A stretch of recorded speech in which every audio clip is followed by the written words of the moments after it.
नमस्कार। आज हम जितना संविधान पढ़ा है और उनके जो फीडबैक है उसके बारे में थोड़ी चर्चा करेंगे। आज हम संविधान वाला वीडियो नहीं डालेंगे। तो मैं ये कहना चाहता हूँ कि मेरा जो ये मिशन है घर घर संविधान, इसको सफल बनाने के लिए सिर्फ आप लोग ही हमारा साथ दे सकते हैं। जितना मैं डालूँ वो पूरा वीडियो देखें, क्योंकि मैं देख रहा हूँ कि अभी तक लगभग 7,600 लोग देख चुके हैं या व्यूज़ आ चुके हैं, लेकिन इसके जो टाइम उनका उनमें बांटा जाए, टाइम ये बांटा जाए तो उसके अंदर लगभग पूरा 1 मिनट भी नहीं आता। तो इसका मतलब लोग देख नहीं रहे हैं, सिर्फ पूरा नहीं देख रहे हैं, देख के और उसके बाद में इसको जैसे तैसे करके मतलब छोड़ देते हैं। तो मेरा एक बार फिर पुनः निवेदन है कि संविधान को घर घर पहुंचाने का जो मेरा मकसद है, मेरा जो मुहिम है, मिशन है, वो यही है कि प्रत्येक व्यक्ति तक संविधान की हर बात जाए, क्योंकि हर अधिकार, हर नैतिक कर्तव्य, हर मौलिक कर्तव्य और हमारे जो अधिकार है वो सारे के सारे संविधान के अंदर है। अगर हम संविधान को नहीं जान पाएंगे, अगर हम संविधान को नहीं पढ़ पाएंगे, नहीं समझ पाएंगे, अगर संविधान की चर्चा नहीं करेंगे तो हम हमारे अधिकारों से जैसे वंचित होते आए हैं वैसे वंचित होते आएंगे और हमें कुछ भी नहीं मिलना है। संविधान की वजह से ही हमें शिक्षा मिलती है, संविधान की वजह से ही हमें चिकित्सा सुविधाएं मिलती है, संविधान की वजह से ही हम जो लोक कल्याणकारी सुविधाएं हैं, बिजली है, पानी है, सड़क है, ये सारी की सारी चीज़ें हमें संविधान के अनुरूप मिलती है। संविधान से ही हमें पेंशन मिलती है, संविधान से ही हमें रोजगार मिलता है, संविधान से ही हमें मजदूरी मिलती है, मनरेगा या इस तरह से जो न्यूनतम मजदूरी और समर्थन मूल्य, खेतों में जो फसल होती है फसल का समर्थन मूल्य, यानी जो चीज़ आपके मन में आए, जो आपने उठा के देख ली, वो सारी की सारी चीज़ें संविधान में हैं।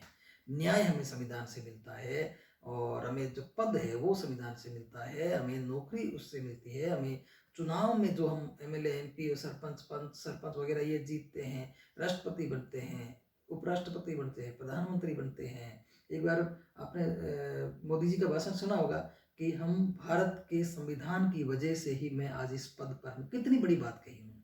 तो आप लोगों से यही कह रहा हूँ कि मैं एक शॉर्ट में और मैं एक बहुत ही कम टाइम के अंदर आपको संविधान की इतनी सारी चीज़ें बता रहा हूँ, फिर आप इनको पूरा देख करके और अच्छी तरीके से आप सीख सकते हैं। इसलिए मैं ये कहता हूँ कि ज़्यादा से ज़्यादा लोग इसको जुड़ करके इसको पूरा देखे बिना तो अपन आधा अधूरा ज्ञान हो जाएगा।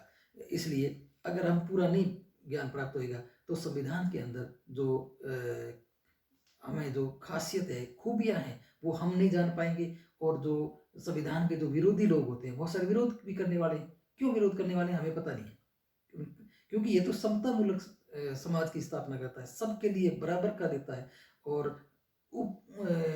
निम्न और उच्च सबके लिए बराबर की व्यवस्था करता है। यानी जो नीचे के तबके में बैठा हुआ है, जो रोजगार में जो कम उत्पन्न कर रहा है या जिनके पास रोजगार की कमी है, जो पहले या जैसे भी कोई सारी संपत्ति का एक मालिक बना बैठा है, उन सब में समतामूलक एक न्यायपूर्ण व्यवस्था बनाने के लिए संविधान करता है। इसलिए मैं कहता हूँ कि संविधान को पूरा पढ़ें, लोगों को बताएं, ताकि लोग जो संविधान से जलने वाले हैं वो संविधान में कमियां नहीं निकाल पाए। एक बार हम जा रहे थे, आपको एक छोटी सी कहानी बताऊँ। एक बार हम कॉलेज जा रहे थे, तो हम बैठे थे कई लोग, बस कॉलेज से पहले जो बीकानेर से निकलते ही नाल गांव आता है, उसमें फाटक लगा हुआ है, वहाँ रेल आ रही थी तो फाटक बंद था, तो बस वहाँ गई, कुछ देर के लिए खड़ी होगी। तो वहाँ एक आदमी खड़ा कहा, देखो संविधान की वजह से मैं ये नहीं कर पाया, मैं वो नहीं कर पाया। लेकिन वो कुछ देखा, वो मतलब कोई नॉलेज ही नहीं है उस आदमी को। उसने कहा कि देखो मतलब संविधान की वजह से लोग आतंक हो रहा है, ये हो रहा है, वो हो रहा है। तो इस तरह से कई चीज़ें होती हैं जो अपने को मालूम नहीं होता ना, तो अपन उनकी चुपचाप मुंह बंद करके सुनना पड़ता है। तो कई लोगों ने, मैंने उनको पूछा, मुझे ऐसा थोड़ी होता है, उसको मैंने जवाब दिया, वो फिर वो भी मान गया कि हाँ यार, बात तो मैं समाज की समतामूलक समाज की स्थापना ये जो है संविधान करता है। तो मैं ये आपको, देखो ये पूरी लिस्ट है क्या, हमें संविधान क्यों पढ़ना चाहिए। हमें शिक्षित हम कब माने जाएंगे? हम शिक्षित तभी माने जाएंगे जब हम भारत के शासन प्रशासन के अंदर, हम भारत की जो शासन प्रशासन चलता है, सबसे पहले उस ग्रंथ को, उस दस्तावेज को हम उससे वाकिफ हों, उनको ज्ञात हो। वो कौन सा है? हमारा संविधान। दूसरी बात, संविधान के अंदर जितने भी अधिकार वगैरह दिए हैं वो सारे के सारे अपन उसमें आ जाएंगे। फिर है, हम भारत का इतिहास मालूम होना चाहिए, सामान्य इतिहास। ये नहीं कहता कि मैं आप इतिहास के प्रोफेसर बन जाओ या इतिहास के बहुत बड़े विशेषज्ञ बन जाओ, ये नहीं कहता। सामान्य इतिहास हमें मालूम होना चाहिए कि हम क्या थे और आज क्या हैं। फिर हम भूगोल, भौगोलिक स्थिति भी पता होना चाहिए हमें। हम भारत का भूगोल की स्थिति है वो कैसी है, उस मोटा मोटा उसके बारे में नॉलेज होना चाहिए। भारत की आर्थिक स्थिति क्या है, हमारे पैसे कहाँ से आते हैं, कैसे खर्च होते हैं, किन किन चीज़ों पे खर्च होते हैं, हमारे कौन कौन से बैंक हैं। ये एक अर्थव्यवस्था के बारे में भी एक सामान्य जानकारी होनी चाहिए। सामाजिक व्यवस्था के बारे में भी ध्यान होनी चाहिए, क्योंकि आज ये आधुनिकीकरण के अंधाधुंध में लोग, जो हमारी सामाजिक व्यवस्था है जो चली आ रही थी, हम सामाजिक व्यवस्था उस चीज़ को भूल चुके हैं। तो सामाजिक अध्ययन भी हमें चीज़ों का बहुत ज़्यादा जरूरी है। इसी प्रकार के जो धार्मिक स्थिति है, कोई किसी धर्म के विरोध करता है, कोई किसी अपने धर्म को सर्वोच्च मानने के लिए दूसरे धर्म की अपने वो बेइज्जती करता है, उसकी बुराइयां करता है। और तो हम ये धार्मिक स्वतंत्रता की बात भी इसमें की गई है, तो धर्मों के बारे में भी, सभी धर्मों के बारे में भी थोड़ा थोड़ा अपने को नॉलेज होना चाहिए, धार्मिक स्थिति के बारे में नॉलेज होना चाहिए। और सामाजिक, आर्थिक, भौगोलिक, सामाजिक, धार्मिक, और इसी प्रकार के मनोविज्ञान, मनोविज्ञान के बारे में भी हमें पता होना चाहिए। यानी मनोविज्ञान का मतलब होता है मानव का विकास, मानव का विकास कैसे हुआ, और अब वर्तमान में मानव विकास के अंदर क्या क्या परेशानियां आ रही है। मानसिक हॉस्पिटल ज़्यादा से ज़्यादा खुल रहे हैं, मानसिक रोगी बहुत ज़्यादा आ रहे हैं। क्यों आ रहे हैं? क्योंकि इन चीज़ों के बारे में भी पता होना चाहिए। और उसके बारे में लोग अनर्गल दूसरे रास्तों पर क्यों जा रहे हैं, नशे पर, चोरी पर और पर क्यों जा रहे हैं, इन चीज़ों के बारे में भी अपने को नॉलेज होना चाहिए। उसके बाद में संविधान के अंदर हमें सब चीज़ें मिलती है। देखो, नागरिकता भी हमें संविधान से मिलती है, मौलिक अधिकारों की प्राप्ति भी हमें नागरिकता होती है, नीति निर्देशक जो तत्व होते हैं, जो उसके अंदर हमारे जो समाज कल्याण के और जो मानव कल्याण के जो तत्व होते हैं वो भी उसमें समाहित है। पेंशन हो गई, बराबर काम के लिए बराबर वेतन, महिला पुरुष का समानता, और बाल अधिकारों से संबंधित, महिला अधिकारों से संबंधित महिला आयोग बने हुए हैं, और बाल सुरक्षा अधिकार के संबंध में ये चीज़ें बनी हुई है। तो ये चीज़ें हमें कहाँ से प्राप्त होगी? संविधान से प्राप्त होगी। संविधान अगर अपन अच्छी तरीके से अपन जान पाते हैं तो हमें किसी भी ऑफिस के अंदर, किसी भी संस्था के अंदर हमें मुंह लटका के वापस नहीं आना पड़ेगा। इसलिए अपने अधिकारों को जानने के लिए सबसे पहले संविधान पढ़ना बहुत जरूरी है। तो मैं फिर कहता हूँ कि संविधान को पूरा पढ़ें, अन्यथा आपको एक खिचड़ी बन जाएगी, आपको मालूम नहीं होगा। और लोग, कोई भी आपके संविधान के अंदर, कोई चाहे दूसरे देश वाले अपने संविधान के बारे में कोई कमी ना निकाल जाए, यहाँ के लोग भी कोई अगर मान लो संविधान से अगर कोई पता नहीं होगा तो विरोध ही करेंगे, अगर उनको पता होगा तो उन चीज़ों के बारे में वो जान जाएंगे।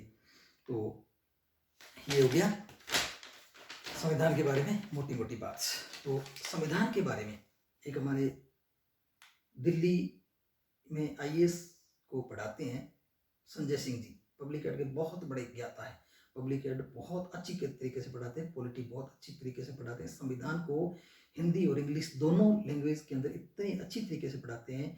वो खुद कहते हैं कि संविधान वास्तव में भारत का जीवन दर्शन है। संविधान अगर नहीं होता तो भारत में पता नहीं, ये जो अब जो वर्तमान में जो स्थिति चल रही है, इतनी सुंदर व्यवस्था चल रही है, वो कभी नहीं होती। तो वो लोगों को कहते हैं कि आप है ना, किसी भी चीज़ को प्राप्त करने के लिए प्रयास करते रहना चाहिए। वो कहते हैं कि आप वर्तमान में जो हो, अपने परिवार के लिए बहुत हो, अपने परिवार के लिए बहुत हो, लेकिन आपके लिए और लोग भी नजरें गाड़े बैठे हैं, निगाहें गाड़े बैठे हैं।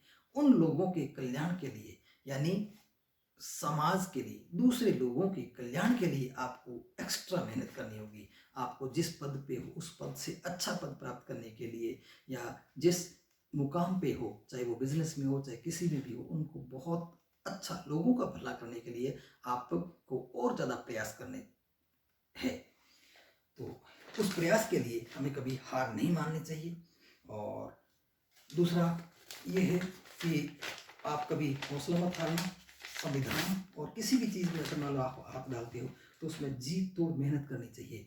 एक दोहा है या एक कहावत है या ऐसे मान लो कि एक मोटिवेशनल एक कोटेशन है, परों को खोल जमाना उड़ान देखता है, परों को खोल जमाना उड़ान देखता है, जमीन पर बैठ के क्या आसमान देखता है, जमीन पर बैठ के क्या आसमान देखता है, मिला है हुस्न तो इस हुस्न की हिफाजत कर, मिला है हुस्न तो इस हुस्न की हिफाजत कर, संभल के चल तुझे सारा जहां देखता है, संभल के चल तुझे सारा जहां देखता है। तो इसमें भी बहुत सारी ऐसी शिक्षाएं दी गई है कि संभल के चल। संभल के चल का मतलब है आप नशा मत करो, आप चोरी मत करो, आप डकैती मत करो, आप हिंसा मत करो, और आप सत्य बोलो, और आप मतलब मानव कल्याण के अंदर जो भी तत्व समाहित है वो सारे के सारे आपके अंदर होने चाहिए। तो इसके बारे में ये बताया गया है। क्या क्या गया? परों को खोल जमाना उड़ान देखता है, जमीन पर बैठ के क्या आसमान देखता है, मिला है हुस्न तो इस हुस्न की हिफाजत कर, संभल के चल तुझे सारा जहां देखता है। यानी वही संजय सर वाली बात आ गई कि अभी जो आपको उस आप पूरा जहां की आप पर नजर टिकी हुई है, तो इसलिए आप अपने आप को ऐसा बनाओ कि आपको लोग याद करें। और फिर वही बात संविधान वाली, संविधान के अंदर इतने अधिकार दिए गए हैं जिन लोगों के लिए, जिन व्यक्तियों के लिए सबसे ज़्यादा व्यवस्था की गई है समाज में, तो वो सबसे ज़्यादा इसमें महिलाओं के लिए बहुत ज़्यादा अधिकार दिए गए हैं। महिलाओं के लिए इतने अधिकार दिए गए हैं संविधान के अंदर कि पूछो मत। लेकिन महिलाओं को इन चीज़ों को पता ही नहीं होता, या क्योंकि महिलाएं पढ़ती नहीं है, या पढ़ने नहीं दिया जाता, या लोगों को यहाँ तक ये बताया नहीं जाता कि संविधान के अंदर महिलाओं के लिए इतने इतने प्रावधान किए गए हैं कि आप जब जान जाओगे तो आप मानोगे नहीं। ये आप मान के रहना पड़ेगा आपको कि वास्तव में संविधान के अंदर डॉक्टर बाबा साहब भीमराव अंबेडकर ने हमारे लिए जितने अधिकार दिए उतने अधिकार तो किसी ने दिए ही नहीं। अगर महिलाओं के लिए अधिकार नहीं दिए होते संविधान में, तो पहले की तरह महिलाएं सिर्फ और सिर्फ उपयोग की वस्तु बनकर रह जाती। इसके बारे में डॉक्टर विकास दिव्य कीर्ति सर खुद कहते हैं कि महिलाओं को हमेशा सुबह उठने से पहले बाबा साहब की फोटो के आगे एक फूल चढ़ा देना चाहिए, यानी उनको नमन कर देना चाहिए कि इतने महापुरुष, यानी अंबेडकर जी ने महिलाओं के लिए जितनी प्रयास किए, जितनी कोशिश की, जितनी मेहनत करी, भारत के क्या दुनिया के किसी व्यक्ति ने महिलाओं के उत्थान के लिए प्रयास नहीं किए। तो ये आप खुद देख लीजिए डॉक्टर विकास दिव्य कीर्ति सर का ये छोटा सा वीडियो क्लिप। समुदायों के बीच में हिंदू महिलाओं के पक्ष में और सब महिलाओं के पक्ष में उनकी जिद थी कि यूनिफॉर्म सिविल कोड आना चाहिए ताकि महिलाओं को उतने ही अधिकार मिल सके जितने अधिकार पुरुषों के हैं। अब मैं जो बताना चाह रहा हूं, हम में से कई लोग अंबेडकर को अनुसूचित जातियों का नेता समझ लेते हैं। मैं उनके बारे में पढ़ाता हूं तो सबसे कहता हूं कि जितनी लड़कियां बैठी हैं, विशेष रूप से हिंदू लड़कियां, सुबह सुबह उठते ही सबसे पहले उनकी मूर्ति पे ना एक फूल चढ़ा दिया कीजिए। अगर अंबेडकर ना होते तो आज आप यहाँ ना होती, घर में चूल्हा चौका कर रही होती। अंबेडकर का ये महत्व है, अभी समझाऊंगा क्या महत्व है। और हिंदू महिलाओं की मुक्ति के लिए जितना काम अकेले अंबेडकर ने किया, उतना सब के सब बाकी लोगों ने मिलकर भी नहीं किया। इतना महत्व है उनका। और वो हिंदू शूद्र महिलाओं की बात नहीं कर रहे हैं, वो हर महिला की बात कर रहे हैं। अंबेडकर अगर दबाव न बनाते तो नेहरू शायद हिंदू कोड बिल को टाल जाते। वो टाल नहीं पाए क्योंकि उसके पीछे अंबेडकर अड़े हुए थे। ये तो देखा आपने, डॉक्टर विकास दिव्य कीर्ति सर दिल्ली में दृष्टि आईएएस, यानी भारत के अंदर बहुत सारे आईएएस बना चुके हैं, आईएफएस बना चुके हैं, आईपीएस बना चुके हैं। इनकी अगर हम नहीं मानेंगे तो बताओ किसकी मानेंगे? क्योंकि ये इतने बड़े प्रकांड ज्ञानी हैं हर सब्जेक्ट के। मैं खुद पढ़ा हुआ हूँ इनसे, फिलोसफी आईएएस 2000 8 के अंदर इतने अच्छे गुरु मैंने नहीं देखे, बहुत ही अच्छे पढ़ाते हैं। तो ये खुद कहते हैं कि वास्तव में संविधान में जितना प्रावधान किया गया है कहीं भी नहीं है। और ये नहीं है तो आप हिंदू कोड बिल है वो उठा के देख लीजिए। हिंदू कोड बिल और यूनिफॉर्म सिविल कोड के बहुत बड़े समर्थक थे डॉक्टर बी आर अम्बेडकर, तो उनके बारे में वो कहते भी हैं। तो हिंदू कोड बिल के अंदर क्या क्या हुआ, ये बहुत ही सोचने वाली या याद करने वाली बात है। बाबा साहब खुद कहते हैं कि मैं किसी समुदाय की प्रगति उस समुदाय की प्रगति से आंकता हूं जिसमें उस समाज की महिलाएं कितनी प्रगतिशील है। यानी मैं उस समाज की जो प्रगति है इस आंकड़े से आंकता हूं कि उस समाज की महिलाएं कितनी प्रोग्रेसिव है, कितनी प्रगतिशील है। ये बाबा साहब ने खुद ने कहा है। लेकिन लोग क्या है, बाबा साहब को इतने नाम से ही जानते, सिर्फ और सिर्फ मैं बताऊं ज़्यादातर लोग बाबा साहब को इतने नाम से जानते, बस उन्होंने आरक्षण दिया, एक भारत का संविधान लिखा। ये बिल्कुल भी नहीं है। पूरे भारत के अगर मान लो रियल आर्किटेक्ट ऑफ इंडिया अगर माना जाए तो डॉक्टर बी आर अम्बेडकर थे। तो उनके बारे में जो पढ़ेगा वो जानेगा। तो हिंदू कोड बिल के अंदर क्या था, बाबा साहब हिंदू कोड बिल के ऊपर अड़ गए और बहुत ज़्यादा उन्होंने जिद कि मैं इसको बना के रहूँगा, इसको टिका के रहूँगा। तो इस तरह से 11 अप्रैल 1947 को इन्होंने हिंदू कोड बिल का प्रस्ताव संसद में पेश किया। लेकिन आगे क्या होता है देखते जाइए। हिंदू कोड बिल पितृसत्तात्मक सत्ता को और धर्म को चैलेंज देने वाला था। तलाक जो कभी नहीं मिलता था, वो तलाक की जो सुविधा है वो महिलाओं को दी गई। पुरुष क्या है, कभी भी जब चाहे छोड़ सकता था महिला को, लेकिन उसमें महिलाओं को भी तलाक का अधिकार दिया। और कितने भी मारे पीटे महिला को, पुरुष कितना भी मारे पीटे, कोई कुछ नहीं बिगाड़ सकता था। ये पहले तो उन सब से ये मतलब परेशान थे। तो उन्होंने बहुत ही अच्छे ढंग से उन्होंने पेश किया। पैतृक संपत्ति का अधिकार नहीं मिलता था पहले, महिलाओं को पैतृक संपत्ति में कोई अधिकार नहीं था। हिंदू कोड बिल के अंदर ये भी व्यवस्था थी। तो विधवा महिला अगर मान लो 5-10 साल की भी अगर विधवा होगी, पहले बस बाल विवाह होते थे, आज भी होते हैं, छुप छुप के होते हैं, चोरी छिपे होते हैं, दोरों में ले जाके शादी करवा देते हैं। तो उस टाइम तो खुले था। तो वहाँ अगर मान लो 10 साल की बच्ची की शादी कर दी, वो विधवा होगी तो वो जीवन भर ऐसे ही रहेगी, ऐसा प्रावधान था। दोबारा शादी नहीं कर सकती थी। और आदमी अगर उसकी पहले से पत्नी है तो भी 1, 2, 3, 4, 10 तक कितनी भी शादी करता सकता, कोई रोक टोक नहीं थी। देखो कितना भेदभावपूर्ण था। तो अब बताओ ये बात सही है गलत है कि एक आदमी 10-10 शादियां कर ले और एक महिला जिसका पति मर जाए और वो एक शादी भी नहीं कर पाए, वो 10 साल की है और वो विधवा जीवन जीना पड़ेगा पूरे जिंदगी एक काल कोठरी में बैठ करके, कितनी बुरी मतलब बात थी ये। तो उसके बाद में उन्होंने पेश कर दिया। तो हिंदू कोड बिल का विरोध संसद और संसद के बाहर सब जगह हुआ।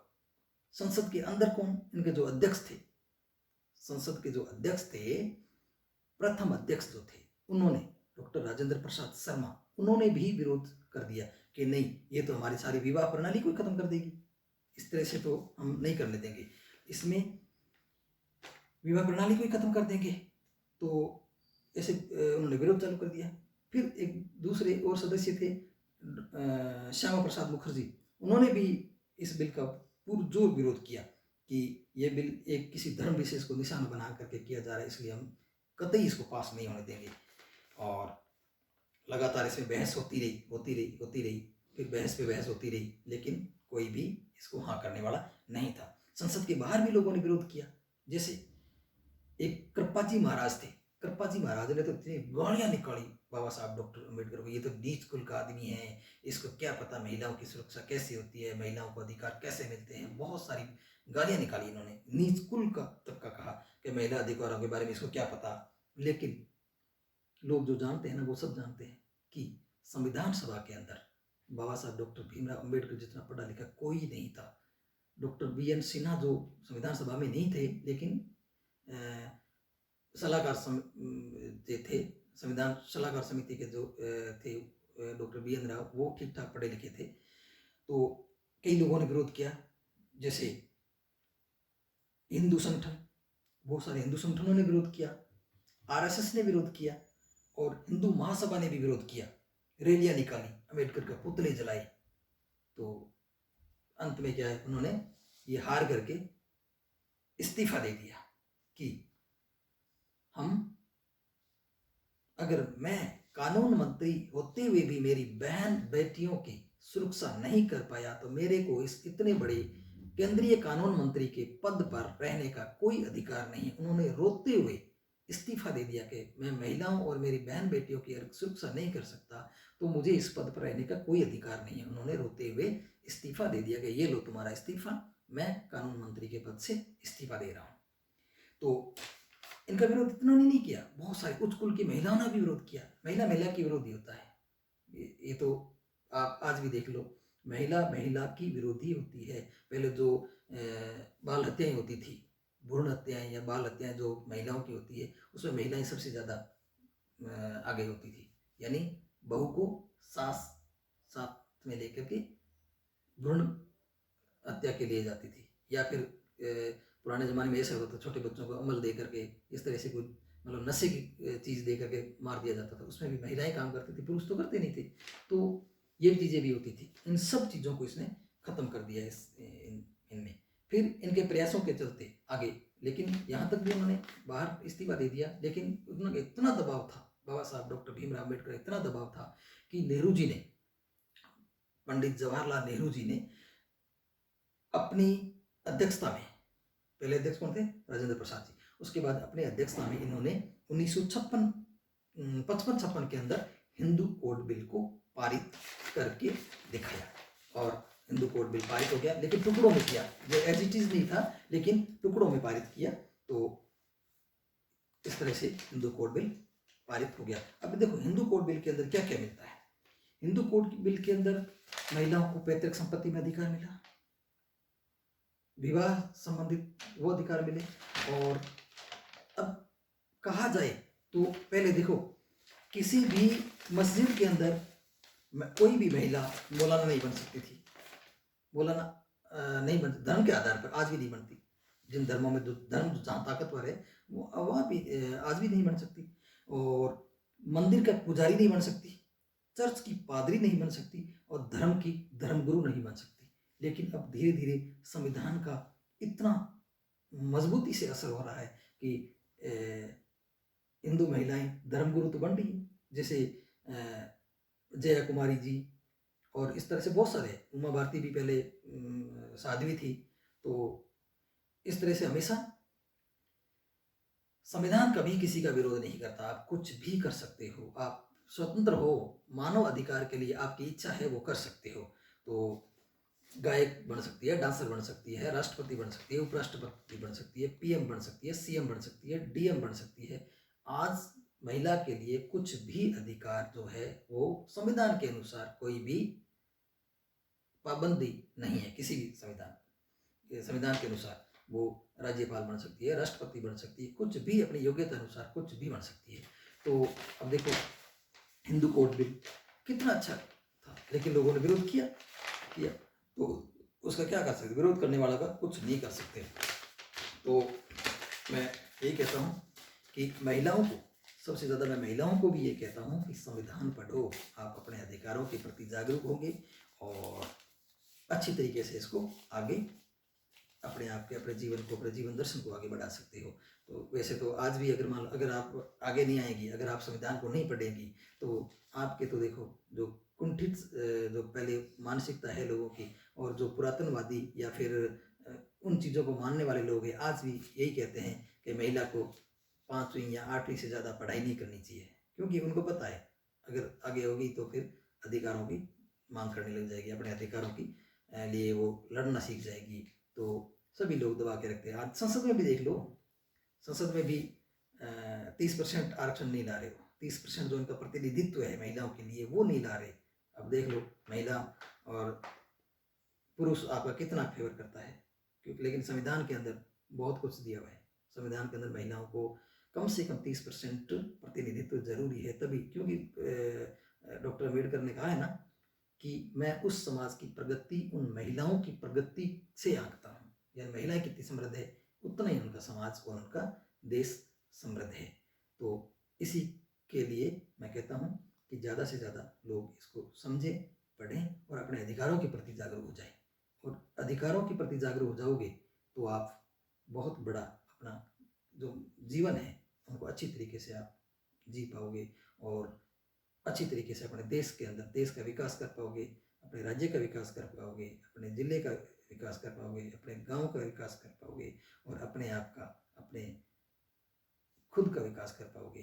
तो ये हो गया संविधान के अंदर, अपने संविधान के अंदर क्या है और हिंदू कोड बिल के अंदर महिलाओं के लिए क्या प्रावधान किए गए हैं, वो सारी की सारी चीज़ें इसमें संविधान में दर्शाई गई है।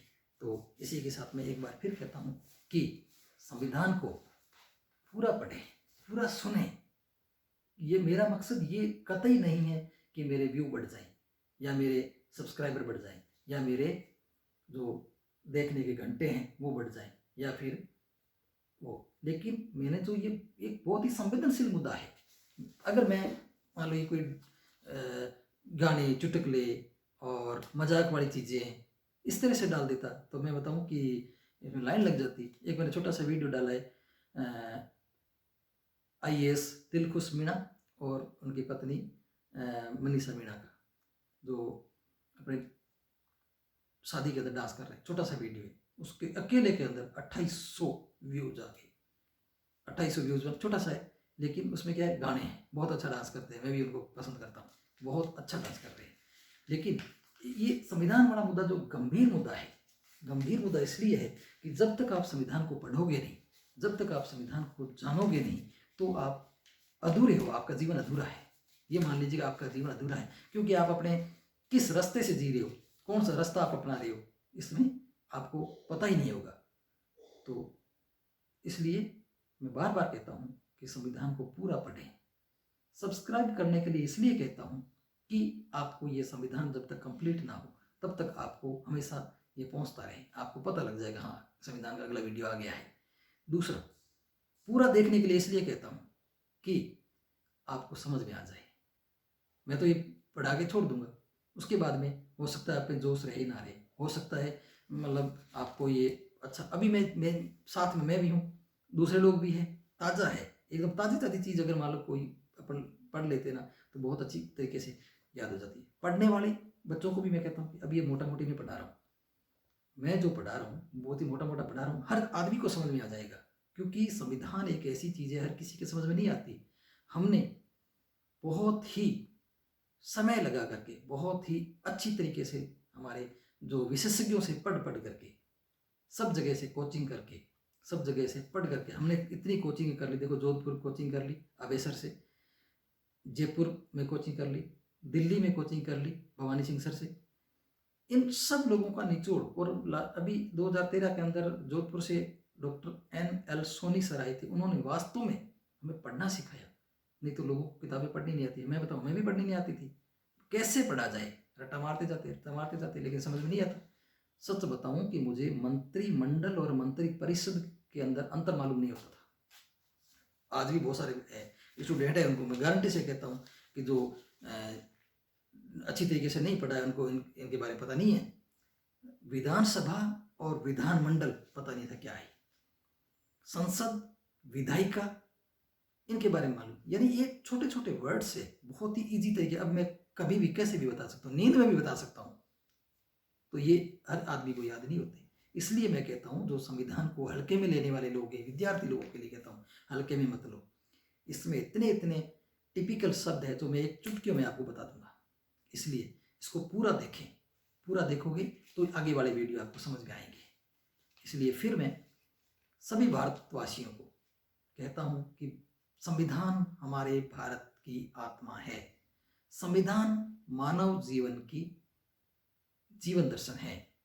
तो इसलिए संविधान को अच्छी तरीके से पढ़ें, याद करें और अपना इसमें जीवन में उतारें, क्योंकि दूसरी चीज़ों को जैसे अपने ग्रंथों को अपने जीवन में उतार लेते हैं ना, उसी प्रकार के संविधान को उतारो। देख लो, अगर जीवन ना बदल जाए तो मुझे बताना। जैसे अपन गीता, रामायण, महाभारत, तरह तरह के और भी अपने जो धर्म ग्रंथ होते हैं और होते हैं, उन चीज़ों को अपन जैसे याद करते हैं, उनमें अच्छी अच्छी चीज़ों को अपन ग्रहण कर लेते हैं। उसी प्रकार से मैं कहता हूँ कि संविधान को पढ़ करके इसमें जो चीज़ें अपने को अच्छी लगे, जो चीज़ें हमारे मानव कल्याण के लिए, उनको तो एकदम गांठ बांध लो कि ये हमें करना ही है। आपको जीवन दर्शन यानी कि हर चीज़ में आपके हर सुबह से लेकर शाम तक आपके काम आएंगे। आप किसी ऑफिस में जाते हो तो संवैधानिक अधिकारों का भी आप यूज करोगे। आप कहीं हॉस्पिटल जाते हो, आप कहीं स्कूल जाते हो, आप कहीं भी जाते हो, आप बाजार में भी जाते हो, तो संवैधानिक अधिकारों का आप वहाँ यूज कर रहे हो, उपयोग कर रहे हो, उपभोग कर रहे हैं। तो संविधान एक जीवन का सबसे महत्वपूर्ण अंग है। बार बार मैं यही कहता हूँ कि जो मैंने ये मिशन चालू किया है, इसको आप अच्छी तरीके से आप ग्रहण करें, आप पूरा देखें। चाहे आपके पास टाइम नहीं है, 20 मिनट का वीडियो है, आप उसको स्पीड से करके देख लो। 1 पॉइंट मतलब 1 गुणा से आप 1.5 गुणा कर लो, 2 गुणा कर लो, कितना भी आप कर सकते हो। 2 गुणा से ज़्यादा तो नहीं कर सकते, लेकिन आप 20 मिनट वाली वीडियो 10 मिनट में देख सकते हो। लेकिन आप देखो, क्यों देखोगे तो ही आपको मालूम होएगा, नहीं तो खाली बड़ाई करते जाओगे। हाँ, भूराराम जी ने बहुत ही अच्छी मुहिम चालू की है, मुहिम चालू की। उस मुहिम के अंदर आपको शामिल हो ना, आपको शामिल होना पड़ेगा। आप शामिल होंगे तो ही आपके घर तक, आपके परिवार तक, आपके लोगों तक, आपके बच्चों तक, आपके महिलाओं तक, आपके बुजुर्गों तक ये संविधान पहुंचेगा। जैसे अब किसी का उदाहरण देते हैं ना, उसी प्रकार का संविधान का उदाहरण दो।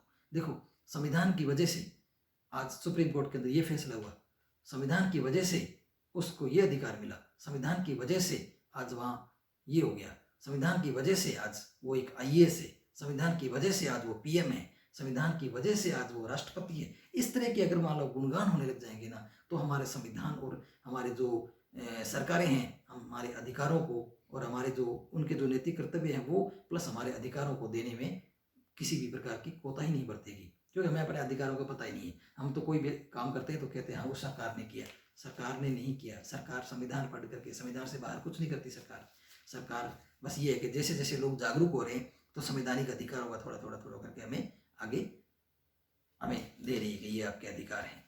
तो एक बार फिर मैं कहता हूँ कि संविधान को देखें, पूरा पढ़ें, उसको सब्सक्राइब करें और पूरा देखें और आगे लोगों को शेयर करें, ताकि संविधान हमारे घर घर तक पहुँच सके।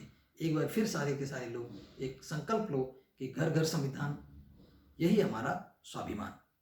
घर घर संविधान, यही हमारा स्वाभिमान। इसी के साथ नमस्कार, आप सभी का बहुत बहुत धन्यवाद और इसको ज़्यादा से ज़्यादा लोगों तक फैलाएं। बहुत बहुत धन्यवाद। जय संविधान, जय भारत।